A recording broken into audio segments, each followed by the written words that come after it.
I see some friends in the audience. It's great to be here. You know, David Keene has been a special friend to us all these years. As we say thank you to him, we look forward to the many things we can do and expect from Cardenas's nemesis and our friend, Al Cardenas. Castro's nemesis and our friend, Al Cardenas. Next month, Mitt and I will have been married for 42 years.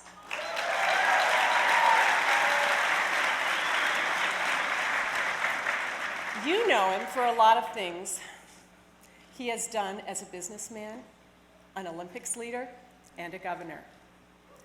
But the most important things he has done have been as a husband and a father.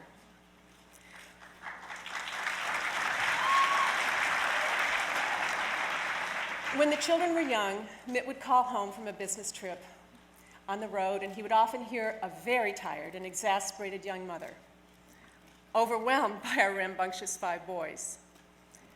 His consoling words were always the same. Ann, your job is more important than mine. My work is temporary. You're building a family that is forever.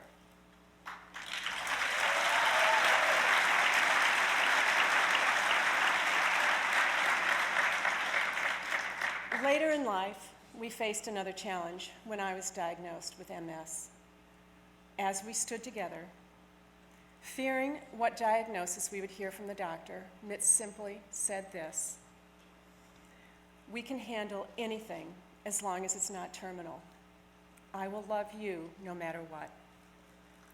I know Mitt, thank you.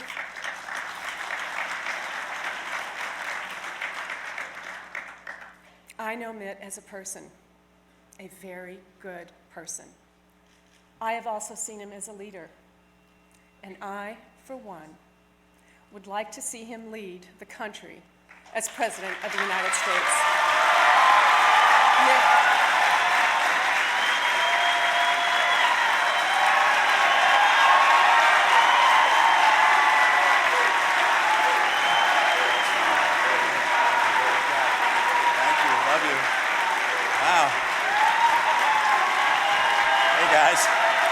Hey there, how you doing?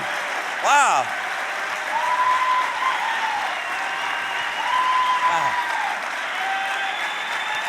Thank you, thank you. Please. Thank you. Thank you. CPAC is always fabulous. Thank you, what a welcome. Great friends. Great to be with you again today. By the way, I have been in that woman's shadow ever since our first date in high school. And over the years together, she's waged some pretty impressive battles. But among her many accomplishments, there's none been more important and rewarding to us and frankly to the country than her accomplishment as a very successful mother of 5 sons and grandmother of 16. Thank you, sweetheart. Thank you.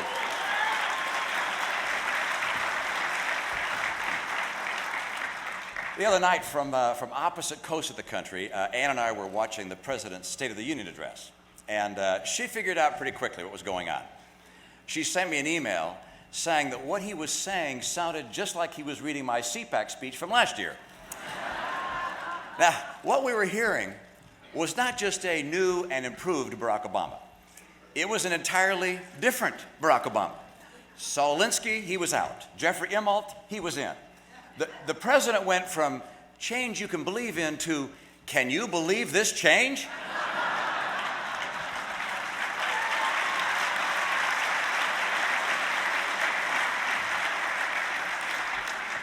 It sounded like he was going to dig up the First Lady's organic garden and put in a Bob's Big Boy. But as the speech went on, it became more and more clear that this was just the appearance of change. His answer for Americans out of work was more government spending and a $50 billion high-speed rail project. He replaced his Chicago politician chief of staff with a fresh face from Chicago named Daley. Make no mistake here, folks. What we're watching is not Brave New World. What we're watching is Groundhog Day.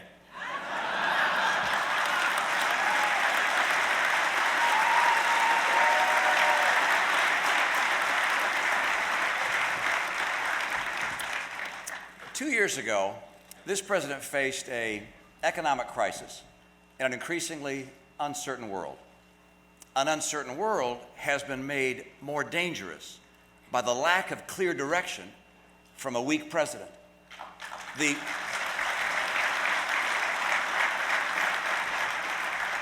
president who had touted his personal experience as giving him special insight into foreign affairs was caught unprepared when Iranian citizens rose up against oppression.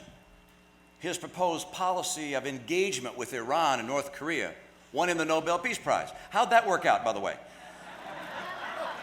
I mean, Iran is arming Hezbollah and Hamas and is rushing towards nuclear armament. North Korea fired missiles, tested nukes, sunk a ship, and shelled a South Korean island.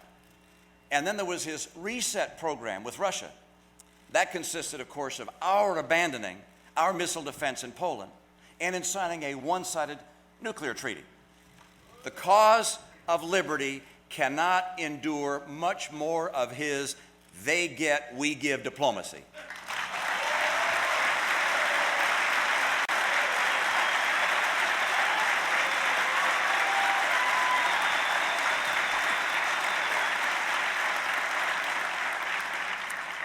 The world and our valiant troops watched in confusion as the president announced that he intended to win the war in Afghanistan as long as it didn't go beyond August of 2012.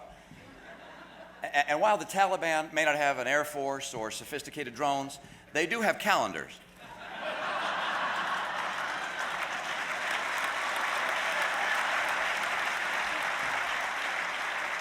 It is my sincere hope that at some point in the near future, this president will finally be able to construct a foreign policy, any foreign policy. That'll be a change.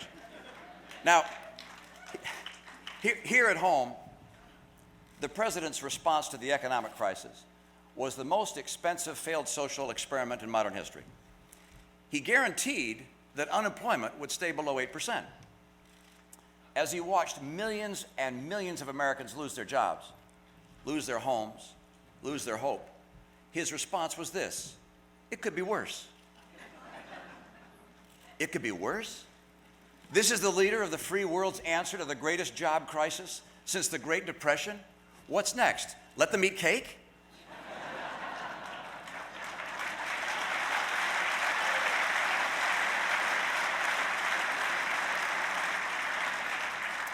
Excuse me, let them eat organic cake?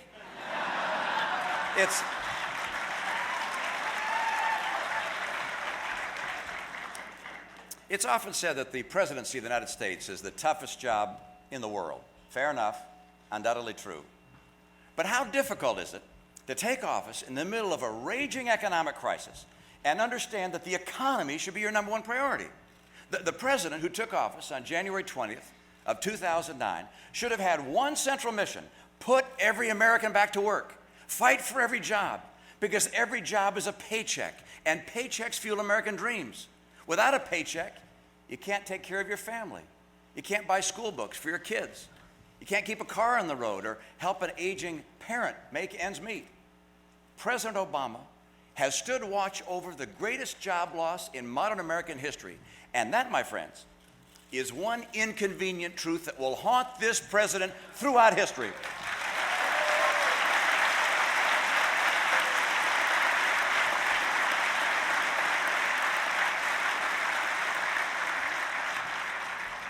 Today, there are more men and women out of work in America than there are people working in Canada. And in the month of January, Canada created more new jobs than we did. Now, when Ronald Reagan ran for president, remember he hung the misery index around Jimmy Carter's neck. Today's misery is real unemployment, home foreclosures, bankruptcies. This is the Obama misery index, and it is at a record high. And it is going to take a lot more than new rhetoric to put Americans back to work. It's going to take a new president.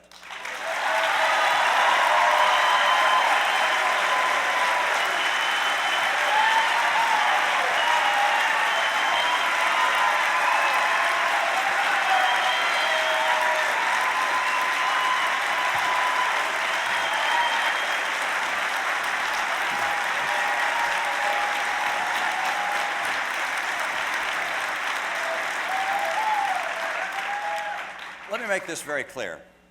If I were to decide to run for president, it wouldn't take...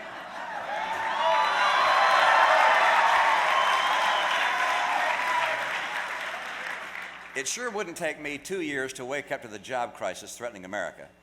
And I wouldn't be asking Timothy Geithner how the economy works, or Larry Summers how to start a business. I know.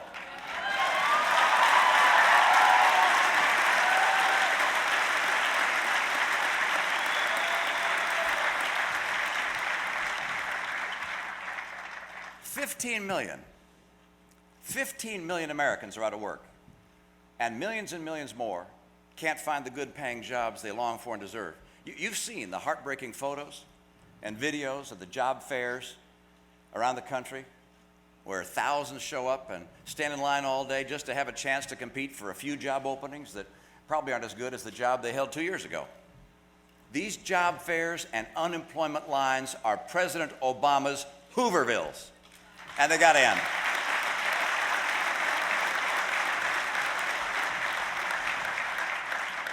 Make no mistake about this. This is a moral tragedy of epic proportion. Unemployment is not just a statistic. 15 million people out of work is not just a number. Unemployment means kids can't go to college. It means that marriages break up under financial strain. The young people can't find work and start their lives. The men and women in their 50s, in the prime of their lives, fear they'll never be able to find a job again.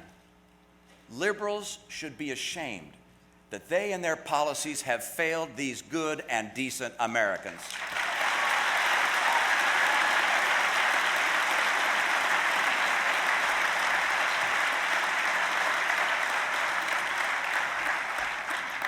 And so the president is trying to show that he finally gets it, that he really isn't a liberal after all. But his idea of conservative economic policy is to invite some corporate CEOs to the White House for an evening of table talk. I'm sorry, Mr. President, but that's not a policy. It's a dinner party.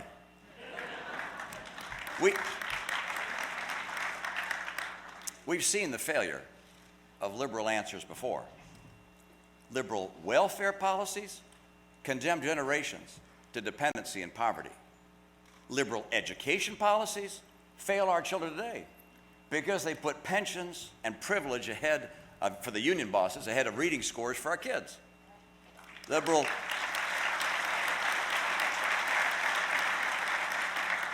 social policies, those have failed to protect the unborn. And now,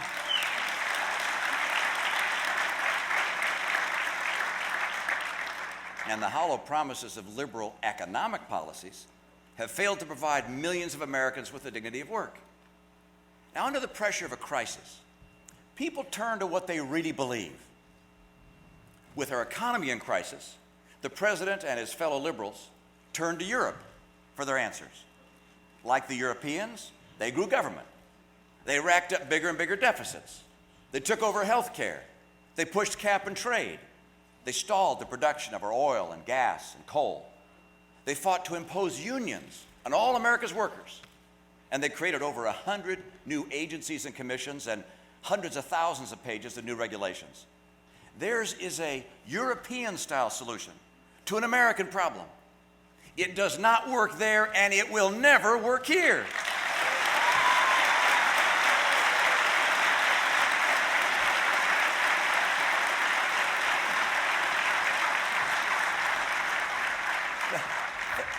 The right answer isn't to believe in European solutions. The right answer is to believe in America, to believe in free enterprise, capitalism, limited government, federalism, to believe in the Constitution as it was written and intended by the founders. That's the right answer.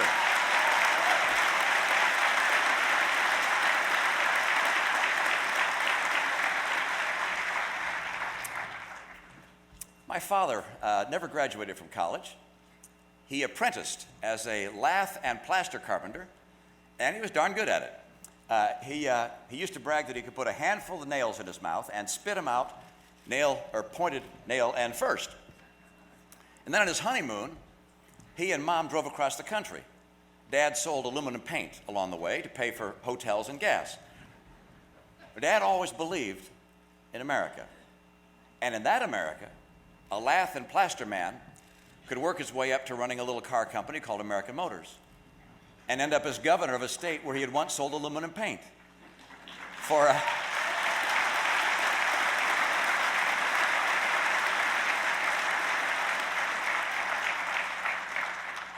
For my dad, America was the land of opportunity, where free enterprise and small business and entrepreneurs were encouraged and respected. The spirit of enterprise propelled America's economy and our standard of living past every other nation on earth. I refuse to believe that America is just another place on the map with a flag. I believe that America is an exceptional nation of freedom and opportunity and hope. We are an exceptional land.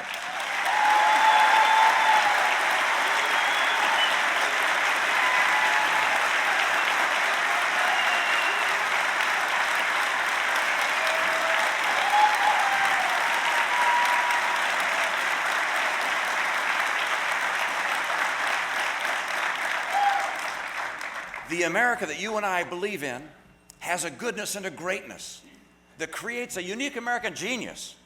And that genius has blessed the world, led the world, even saved the world from the unimaginable darkness that could have occurred. We didn't originate the concept of liberty, but our founding fathers redefined it and shared it with the world. From the sands of Omaha Beach to the dark valleys of the Hindu Kush, we have fought with an unmatched courage and determination, not to conquer territory, but to give others the chance to experience the liberty that is humanity's destiny. Given all that America has done to lift others from poverty, given the millions of afflicted we have helped to heal and comfort, and given the hundreds of thousands of America's sons and daughters' lives that have been sacrificed and are today sacrificed to defend freedom, I will not and I will never apologize for America.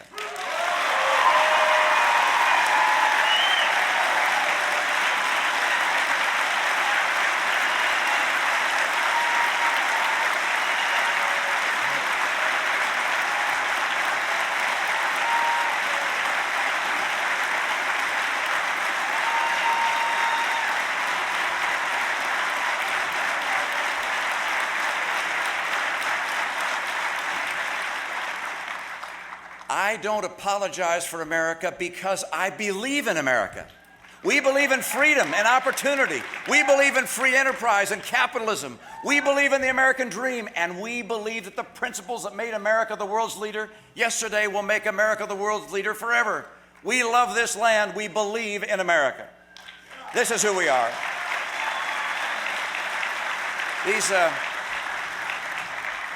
These last 2 years haven't been the best of times. But while we've lost a couple of years, we have not lost our way. This is fundamentally what conservatism is all about. We sing for God to bless America. He already has. He does now. And thanks to the goodness of the American people and the principles that guide us, He will do so for generations to come. Believe in America. Our freedom depends on it. Thank you. Great to be with you. Thank you.